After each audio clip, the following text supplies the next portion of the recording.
Guys welcome to my mini blog. आज मामा good life रे मु आज एंट्री करछि मामा का भाणीजी। आज मु आ माई मिसिकी बनै गोटे चाउमिन माने चिकन चाउमिन माई कटाकटी करछन मु तैयारी करछि। आस देख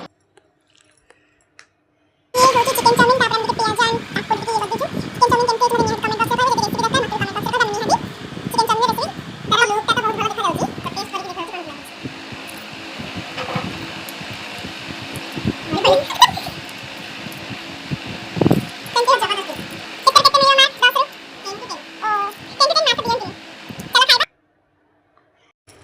मु चाउमिन खाई सारू झीर मोर खाई आसिली ये रोसे करने तो ये झील कहले कि मु चिकेन करदेवी तो से रांधिदेले रांधि सारापर आसिली मो पु को खुआई तो खुआई सारापर झील को भी खाया देदेली खाई सारापर शोई पड़ू तो शोक उठिक रातिर खाଇବା सकाळ चिकेन थी आलू भाजी सांग खाई।